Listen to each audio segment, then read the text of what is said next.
शुक्रिया। अस्सलाम वालेकुम। हालांकि हम लोग यहाँ पे जिस मकसद से हाजिर हुए हैं वो सिर्फ एक ही है, तालीम। और मैं यहाँ पे देख रहा हूँ कि बहुत से पेरेंट आए हैं यहाँ पे जो बच्चों के गार्जियन हैं और खुद बच्चे भी आए हैं। तो मेरा जो मौजू रहेगा बात करने का मेन दो ही टॉपिक पे रहेगा। पहले जो हमारे पेरेंट हजरात आए हैं उनसे मैं बात करूँगा, उसके बाद जो हमारे बच्चे हैं, क्योंकि ये ऐसी उम्र है जहाँ से हम जिस डायरेक्शन में जाना चाहें वहाँ पे जा सकते हैं। तो जाहिर सी बात है जिंदगी में कामयाब होने के लिए तालीम की बहुत ज़्यादा अहमियत है। और जैसा कि हम जानते हैं नबी पाक सल्लल्लाहु अलैहि वसल्लम ने भी कहा है कि एक वालिद अपने बच्चे को सबसे अच्छा जो तोहफा दे सकता है वो तालीम है।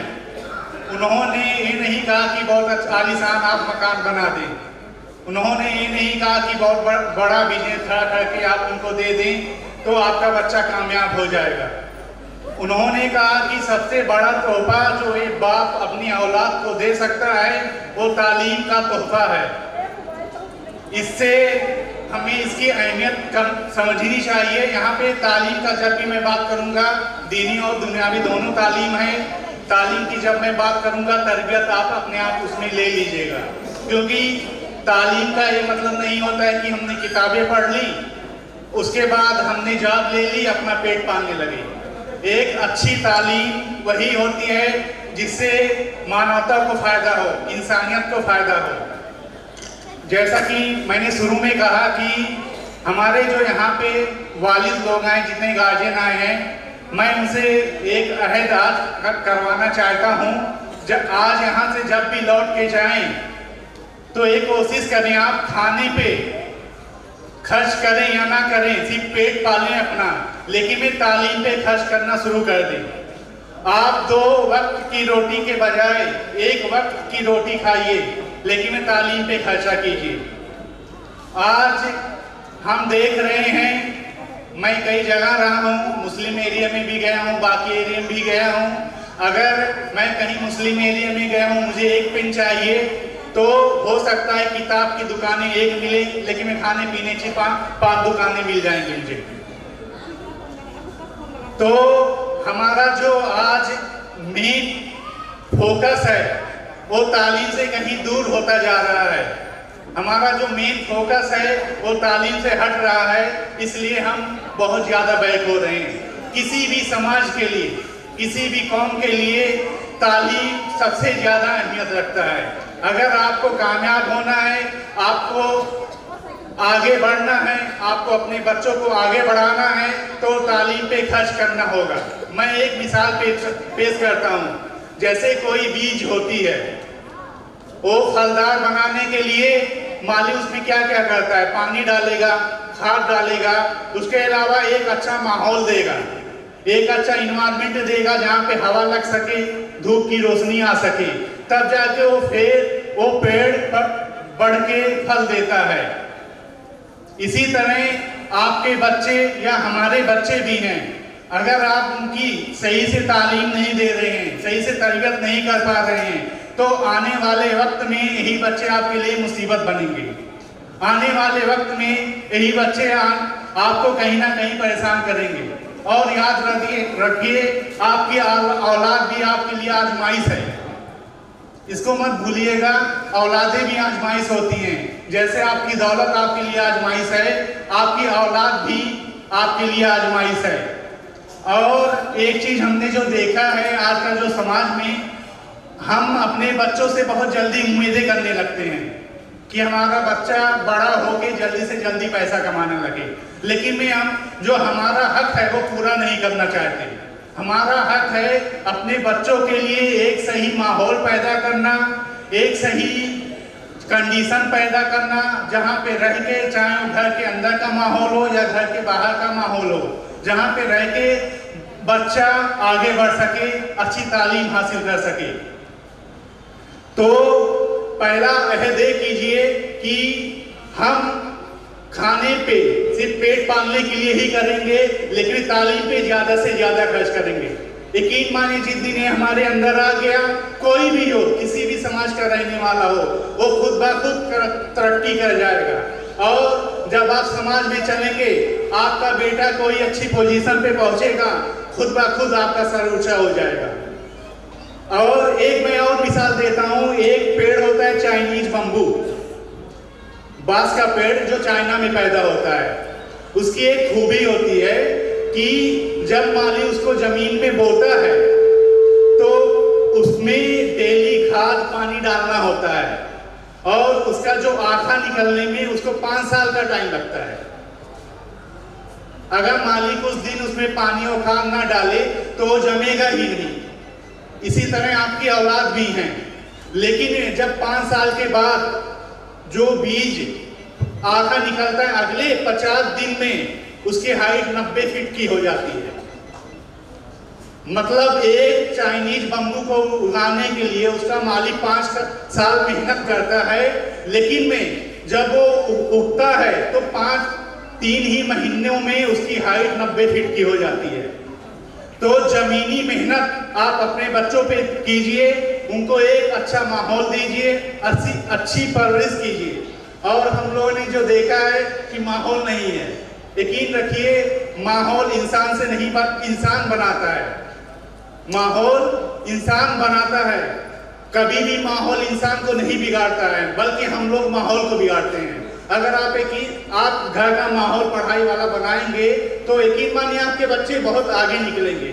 आप अपने घर से शुरू कीजिए, अपने बच्चों से शुरू कीजिए और अपने आसपास के मोहल्लों और समाज से शुरू कीजिए। और ऐसी तालीम का एक मंजर पेश कीजिए कि जब आप बाहर निकले तो आपको किताबों की दुकान कम मिले, खाने पीने की दुकान ज़्यादा मिले और खाने पीने की दुकानें कम मिले। और मेरा आपसे यही है, जो हमारे गार्जियन आए हैं, आज अहद करके जाइए कि हमें अपने बच्चों से उम्मीद नहीं रखनी है कि हमारा बच्चा कितनी जल्दी कमाए, बल्कि हमें ये करना है कि हम अपने बच्चों को क्या दे रहे हैं, हम अपने बच्चों के तालीम के ऊपर कितना खर्च कर रहे हैं। मैं गांव से हूँ, मैंने भी मदरसे से तालीम हासिल की शुरुआती, उसके बाद सरकारी विद्यालय ही में पढ़ा हूँ, बहुत अच्छे स्कूल में नहीं गया हूँ। हाई स्कूल के बाद अलीगढ़ गया, 10+2 मैंने वहाँ से किया, वहाँ से इंजीनियरिंग की। बाद में ध्यान आया कि हम लोग को सिविल सर्विस की तरफ आना चाहिए, तो फिर मैंने इसकी तैयारी शुरू की और मैं आपके सामने पेश हुआ हूँ। अगर मेरे माँ बाप इस मकसद में मेरा साथ ना देते, मैं आपके सामने यहाँ पे खड़ा होकर नहीं बोल रहा होता। तो आप लोग यहाँ पे अहद करके जाइए और इसको यकीन मानिए, जिस दिन आपका बेटा या आपकी बच्ची किसी कंपटीशन में सिलेक्ट होगी, किसी भी कंपटीशन में, तो आप जो चाइनीज बम्बू 50 दिन में 100 फीट हो जाता है, आपका सर भी उसी की तरह बुलंद हो जाएगा। और मैं दूसरा अपने बच्चों से जो यहाँ पे आए हैं, मुझे बताया गया, हालांकि मैं इस इवेंट के बारे में बहुत ज़्यादा नहीं जानता हूँ, लेकिन मैं इसका जो है कि टैलेंट सर्च कंपटीशन की बात हो रही है यहाँ पे। देखिए, टैलेंट और हार्ड वर्क की हम बात करें तो हार्ड वर्क हमेशा जीतता है। आप यकीन मानेंगे, अगर सचिन तेंदुलकर इतना बड़ा बल्लेबाज बना दुनिया का, अगर वो प्रैक्टिस नहीं करता तो दुनिया का नंबर 1 बल्लेबाज बन पाते नहीं। उन्होंने हार्ड वर्क की, टैलेंट तो था, ऐसा नहीं कि क्रिकेट खेलने वाले सचिन के अलावा दुनिया में कोई और बल्लेबाज नहीं होगा। हो सकता है कि ऐसा भी टैलेंट रहा हो जो हम लोग के बीच में आ ना पाया हो, जो सचिन से अच्छी क्रिकेट खेलता, लेकिन में उसने प्रैक्टिस की, मेहनत किया और दुनिया का सबसे बड़े बल्लेबाज बने और आने वाले कई सालों तक उनका नाम याद रखा जाएगा। जैसे आप लोग यहाँ पे इकट्ठा हुए हैं, तो आप यहाँ पे जो मकसद आपका है, तालीम का मकसद है, जितने भी बच्चे आए हैं, एक जो सेंटेंस मैं बता रहा हूँ इसको रट लीजिए, अपनी किताबों पे लिख लीजिए। वो ये है कि किताबें किस्मत बदलती हैं। आप पढ़ाई पे जितना ज्यादा ध्यान देंगे, जितनी ज्यादा मेहनत करेंगे, आपकी किस्मत बदलेगी, आपके माँ बाप का नाम रोशन होगा। जैसे मैं प्रैक्टिस की बात कर रहा हूँ, आप एक दुनिया के सबसे तेज दौड़ने वाले धावक का क्या नाम है, कोई बताएगा बच्चों में? Usain bolt. किसी ने कहा उनका रिकॉर्ड है कि 100 मीटर की दूरी इन्होंने 9.58 सेकंड, मतलब 10 सेकंड से कम समय में 100 मीटर की इन्होंने दूरी कवर की। लेकिन उन्होंने जो वर्ल्ड रिकॉर्ड बनाया 10 ही सेकंड में वर्ल्ड रिकॉर्ड बना दिया। आपको ऐसा लग रहा है कि 10 सेकंड दौड़ा और रिकॉर्ड बना दिया, लेकिन उस 10 सेकंड के पीछे कितने सालों की मेहनत है, कितने सालों की, कई सालों की मेहनत है। उसने 5-6 साल की उम्र से दौड़ना शुरू कर दिया और ये रिकॉर्ड 25-26 साल की एज में जाके बना। उसके पीछे 20 साल की मेहनत है। तो जितने बच्चे यहाँ पे हैं, मैं उनसे एक चीज कहना चाहता हूँ कि आप भी इनसे सीखिए। जो महान लोग हुए हैं, चाहे वो डॉक्टर APJ अब्दुल कलाम आजाद रहे हों या बाकी लोग रहे हों, उनकी जिंदगी से आप लोग सीखिए और उसको आप अपनी जिंदगी में लाइए। आप एक मकसद बना लीजिए कि हमें तालीम हासिल करना है, और मैं जितने गार्जियन हैं उनसे भी यही चाहूँगा, आप अपने बच्चों को एक माहौल दीजिए तालीम का। क्योंकि हमारे माशरे में मैं देख रहा हूँ, और ये सच्चाई भी है, कड़वी सच्चाई है, कि तालीम पे बहुत ज़्यादा फोकस नहीं होता है। यहाँ पे मंच पे आके ये सब चीज़ बोल लेने से हम सबसे जहन वाले लोग हैं, टैलेंट होने का क्या फ़ायदा अगर आप समाज में दिखे ना आपका टैलेंट। हाँ, तो इन सब चीज़ों से गुरेज कीजिए और मेहनत कीजिए। जमीनी मेहनत बहुत ज़्यादा ज़रूरी है।